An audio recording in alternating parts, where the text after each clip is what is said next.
नमस्कार। दिन भर की बड़ी खबरों में आपका स्वागत है। आज इस बुलेटिन में बात होगी दिल्ली में अरविंद केजरीवाल और शराब घोटाले के केस में आए नए मोड़ की, एमपी के चुनावी मैदान से राहुल और प्रियंका की ललकार की, राजस्थान में डटे बागियों से बिगड़े चुनावी गणित की, तेलंगाना को लेकर खड़गे के खुलासे की, कर्नाटक में बीजेपी को लगने वाले बड़े झटकों की।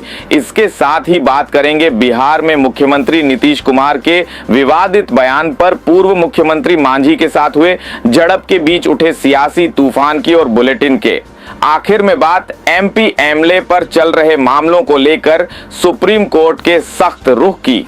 इसके साथ ही और भी कई बड़ी खबरों से आपको करवाएंगे रूबरू, लेकिन तमाम बड़ी खबरों से पहले एक नजर सुर्खियों पर। 4 दिसंबर से शुरू होगा संसद का शीतकालीन सत्र। 4 से 22 दिसंबर तक होगी बैठक। संसदीय कार्य मंत्री प्रहलाद जोशी ने दी जानकारी।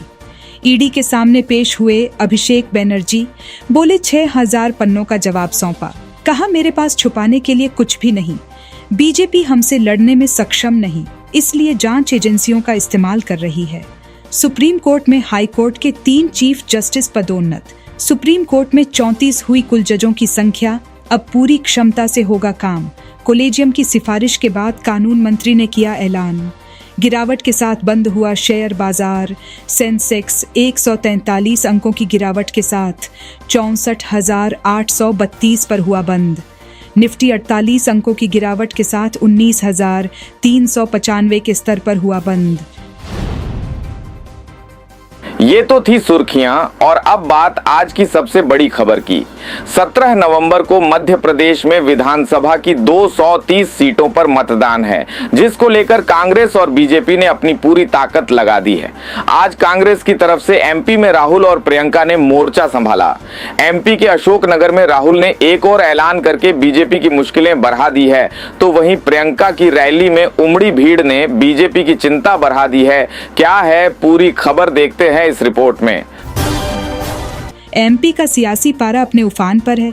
कांग्रेस और बीजेपी में सीधी टक्कर है। राज्य को लेकर जो सर्वे आ रहे हैं वो बता रहे हैं कि राज्य में कांग्रेस आ रही है। वहीं आज एमपी पहुंचे राहुल ने फिर से मोदी और बीजेपी की मुश्किलों में इजाफा कर दिया है। एमपी के अशोकनगर में कांग्रेस के पक्ष में रैली को संबोधित करते हुए राहुल ने ओबीसी जनगणना की बात की और पीएम मोदी की जाति को लेकर सवाल किया।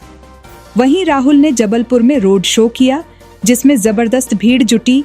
वहीं जनसभा को संबोधित करते हुए राहुल ने कहा, 2-3 दिन पहले पीएम नरेंद्र मोदी ने कहा कि हिंदुस्तान में सिर्फ एक जाति है, वो है गरीब। एक तरफ वो कहते हैं मेरा नाम नरेंद्र मोदी, मैं ओबीसी हूँ, और दूसरी तरफ कहते हैं हिंदुस्तान में सिर्फ एक जाति है, वो है गरीब। जो मैंने अपनी आंखों से देखा वो आपको बताना चाहता हूँ।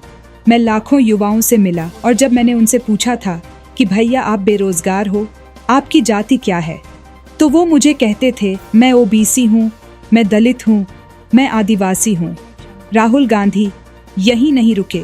उन्होंने एमपी में कांग्रेस की जीत का दावा करते हुए कहा, कांग्रेस पार्टी मध्य प्रदेश में जीतने जा रही है।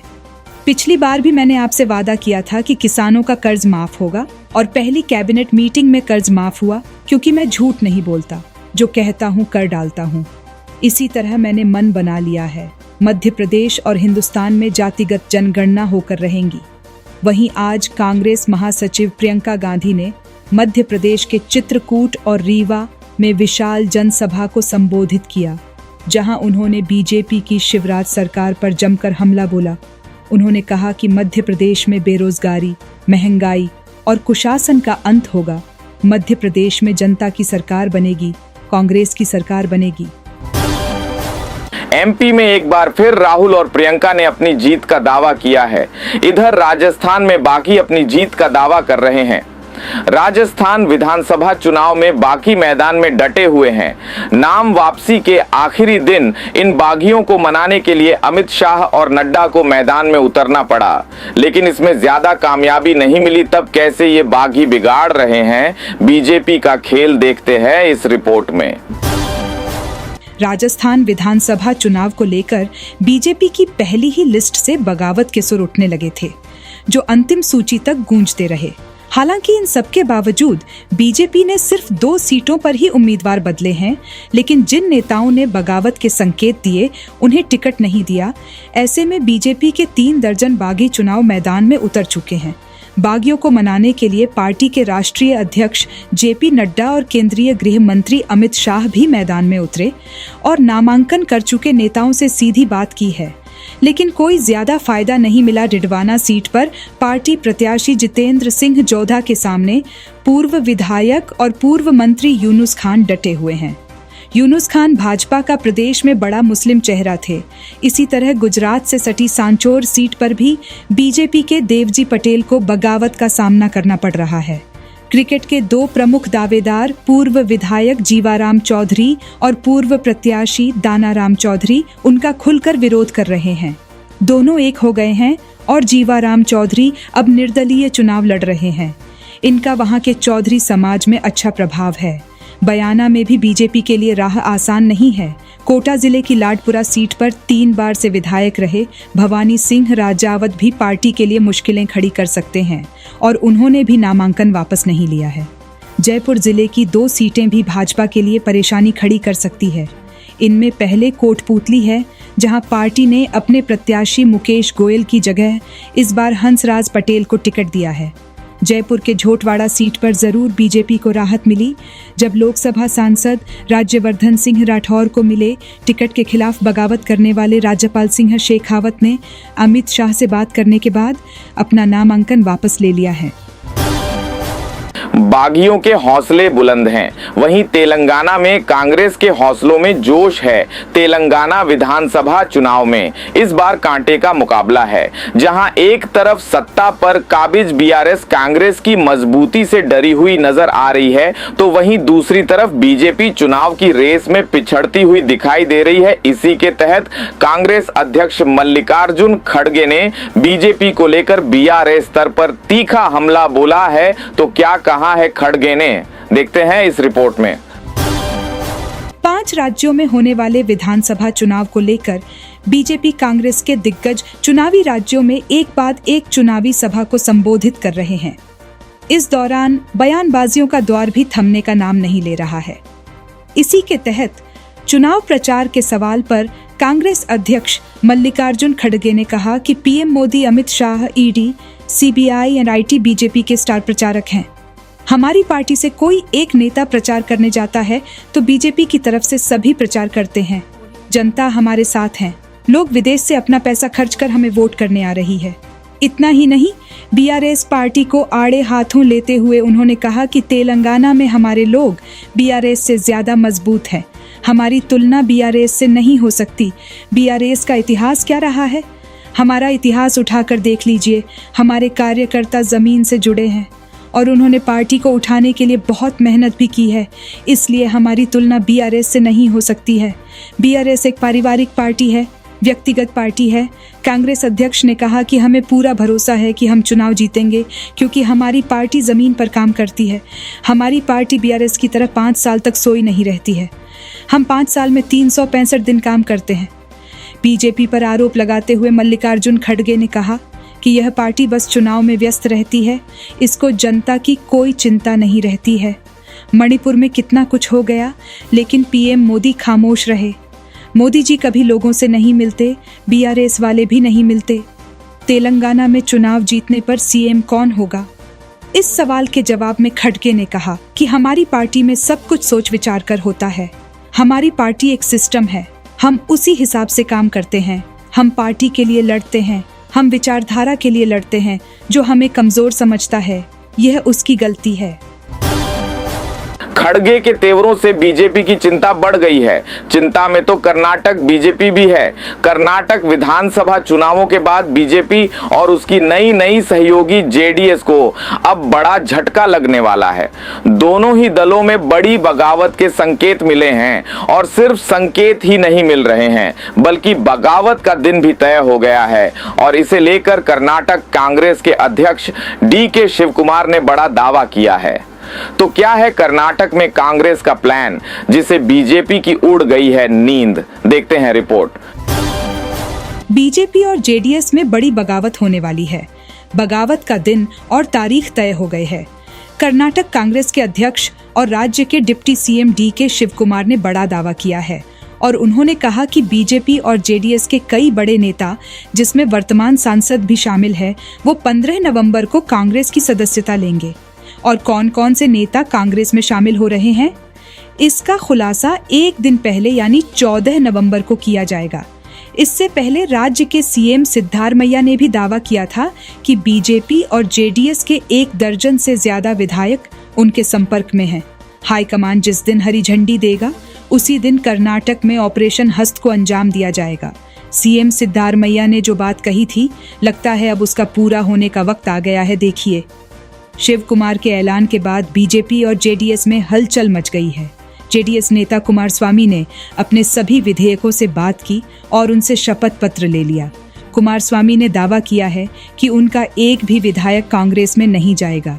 दूसरी ओर बीजेपी को राज्य में बड़े झटके मिलते दिख रहे हैं। पार्टी के दिग्गज नेता, उत्तरी कर्नाटक से सांसद और पूर्व सीएम सदानंद गौड़ा ने चुनावी राजनीति से संन्यास लेने का ऐलान कर दिया है। पत्रकारों से बात करते हुए उन्होंने जेडीएस से गठबंधन को लेकर पार्टी हाईकमान पर भी निशाना साधा है।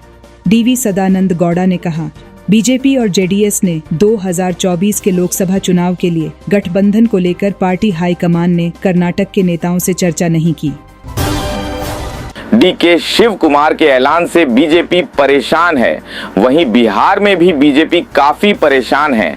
बिहार में महागठबंधन ने बीजेपी के साथ खेला कर दिया है। बीजेपी जिस मुद्दे का विरोध देश भर में कर रही है, उसी मुद्दे का समर्थन उसे बिहार में करना पड़ा है। जातिगत जनगणना और जातिगत आर्थिक सर्वे के बाद अब आरक्षण के मामले में भी बीजेपी को बिहार की महागठबंधन सरकार का समर्थन करना पड़ा है। तो क्या है पूरी खबर, देखते हैं इस रिपोर्ट में। बिहार विधानसभा में SC, ST और OBC आरक्षण संशोधन विधेयक पास हो गया। विधानसभा में इस विधेयक को ध्वनिमत से सर्वसम्मति से पास किया गया। 2 दिन पहले नीतीश कैबिनेट टेस्ट को लेकर मंजूरी दी थी। संसदीय कार्य मंत्री विजय चौधरी ने इस विधेयक को विधानसभा में पेश किया और ध्वनिमत से इसे पास कर दिया गया। इस विधेयक के कानून बनने के बाद बिहार में आरक्षण का दायरा 50% से बढ़ाकर 65% हो जाएगा। EWS को मिले 10% आरक्षण को जोड़कर ये संख्या 75% हो जाएगी।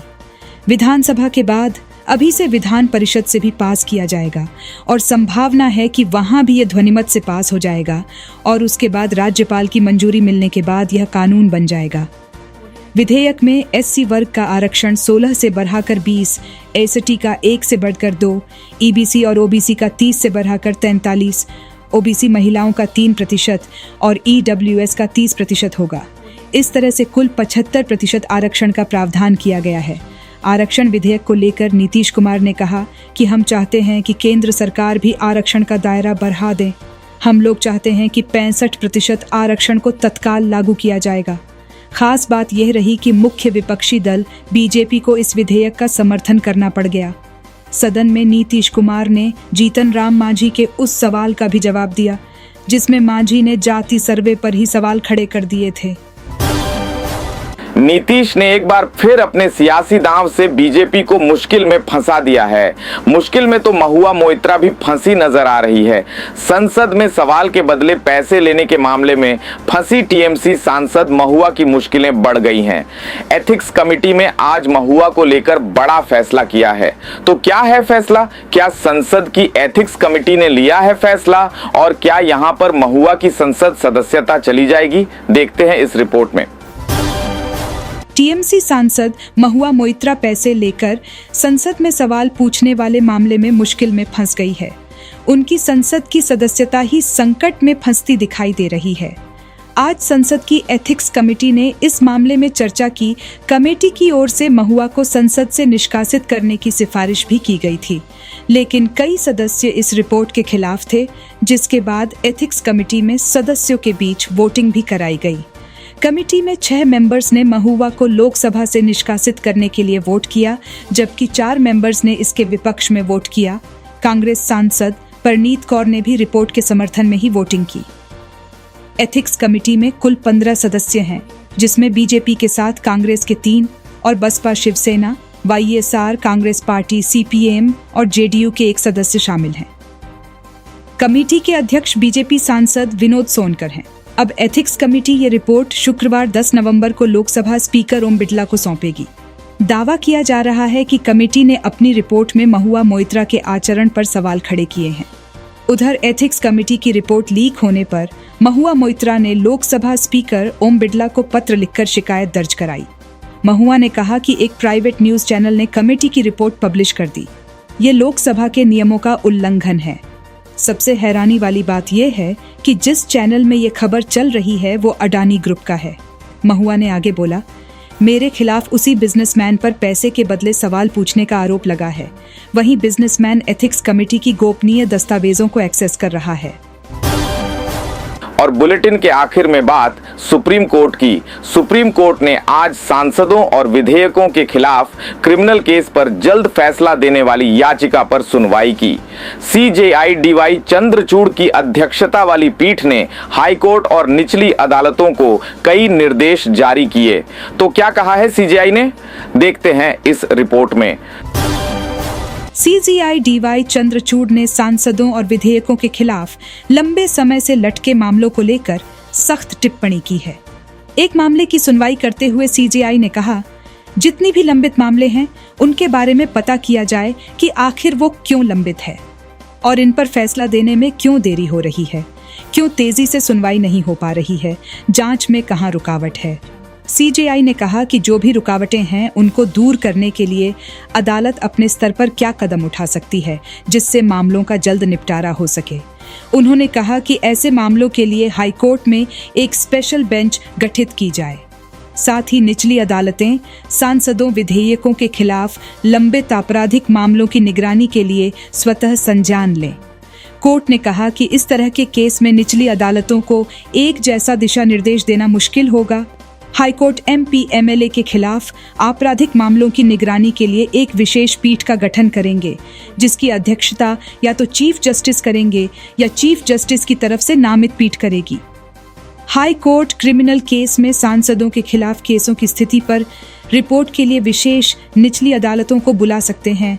ट्रायल कोर्ट केवल दुर्लभ कारणों को छोड़कर संसद सदस्यों, विधेयकों और एमएलसी के खिलाफ मामलों की सुनवाई स्थगित नहीं करेगी। तो आज इस बुलेटिन में इतना ही।